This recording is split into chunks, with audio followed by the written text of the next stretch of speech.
जैसे कि हम जानते हैं कि बारिशों के मौसम में पोस्ट मानसून सीजन में डेंगू के केसेस में सडन सर्ज होता है, राइज होता है एकदम से। तो वो कैसे हमें डिटेक्ट करना चाहिए जल्दी और कैसे हम मॉनिटर करके उसको पेशेंट को हेल्प कर सकते हैं ट्रीट करने में, हम बताते हैं आज आपको। मैं हूं doctor Nitin Saluja and physician at Siddha clinic Gurgaon. तो डेंगू का जो सबसे इंपॉर्टेंट टेस्ट होता है फर्स्ट डे ऑफ फीवर से लेकर चौथे पांचवें दिन तक, उसको कहते हैं NS1 टेस्ट। वो एक प्रोटीन होता है जो हम ब्लड में डिटेक्ट करते हैं, उसको कहते हैं non structural 1 protein antigen. Virus जो डेंगू वायरस होता है उसके ऊपर जो प्रोटीन एनवेलप होता है नॉन स्ट्रक्चरल 1 प्रोटीन एंटीजन, उसको डिटेक्ट करते हैं ब्लड में, शुरू में डिटेक्ट होता है वो। अगर पेशेंट हमारे पास बुखार का आ रहा है, बुखार बहुत तेज है और साथ में उसको बदन टूट रहा है, बिल्कुल उसको ब्रेकबोन फीवर भी कहते हैं, जैसे बदन टूट रहा है, बैक एक हो रहा है, आंखों के पीछे दर्द हो रहा है बहुत ज्यादा, तो अगर हमें डाउट है पेशेंट को फीवर का, तो हम ये सबसे पहला जो टेस्ट कराएंगे फर्स्ट 4-5 डेज ऑफ इलनेस में, एक CBC का कराएंगे और एक डेंगू NS1 कराएंगे देखने के लिए कि भाई पॉजिटिव है कि नहीं। अब हम बात करते हैं कि डेंगू NS1 ये जो टेस्ट होता है, ये धीरे धीरे जब फीवर सबसाइड करता है तो इस टेस्ट की पॉजिटिविटी कम होती जाती है। अगर यही टेस्ट हम 5वें-6ठे दिन कराएंगे तो टेस्ट आप देखेंगे कि नेगेटिव हो जाए, बिकॉज उस टाइम पे बुखार टूट रहा होता है। तो तब हमें कौन सा टेस्ट कराना चाहिए? तब हम डेंगू में एंटीबॉडी बेस्ड टेस्टिंग कराते हैं, जिसको हम कहते हैं डेंगू IgM टेस्टिंग।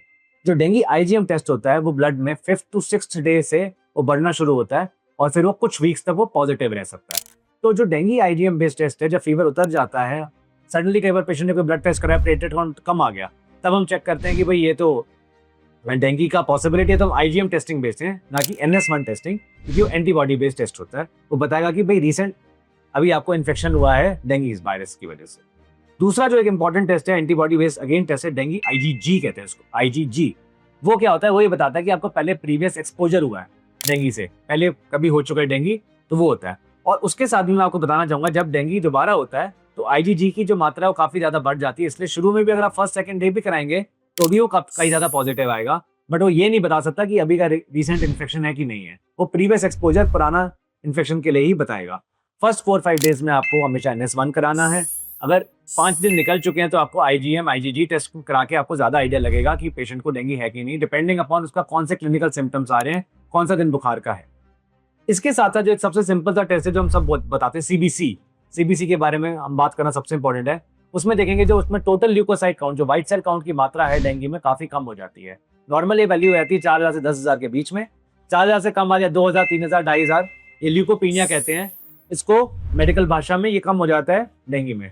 साथ साथ प्लेटलेट काउंट अगर फर्स्ट 4-5 डेज कराएंगे तो कई बार 1.25 लाख 1.5 लाख के आसपास मिलता है, कहीं ज्यादा कम नहीं होता। डेंगू में जो प्लेटलेट काउंट जो कम होते हैं वो होते हैं चौथे पांचवें दिन, जब बुखार कम हो जाता है तब वो कम होने शुरू होते हैं। Natural course of the disease है, मतलब वो होगा ही होगा, और फिर धीरे धीरे वापस बिल्ड होते हैं। अब उस केस में क्या होता है, साथ साथ प्लेटलेट के साथ साथ हमें हीमोग्लोबिन और एक और टेस्ट में लिखा होता है CBC में, हेमाटोक्रिट HCT या PCV। अगर ये PCV 47, 48, 50 के ऊपर जा रहा है तो इसका मतलब डिहाइड्रेशन काफी ज्यादा हो रहा है। पेशेंट को कई बार IV फ्लूइड्स भी लग सकते हैं और कई बार इंजेक्टेबल फ्लूइड के साथ साथ ओरली हम बोलते हैं पेशेंट को हाइड्रेट करने के लिए। तो यही CBC के टेस्टिंग भी इंपॉर्टेंट है मॉनिटरिंग करने के लिए, जब डेंगू सीरियस है कि नहीं है जल्दी बताता है। अगर प्लेटलेट काउंट का ड्रॉप काफी ज्यादा है, हीमोग्लोबिन जैसे 15 से 17 हो गया, तो इसका मतलब पेशेंट को तुरंत एडमिट करके उसका इलाज करना चाहिए, IV फ्लूइड्स उसके अंदर देने चाहिए। तो मॉनिटरिंग के लिए भी CBC काम आता है, डायग्नोसिस में भी काम आता है।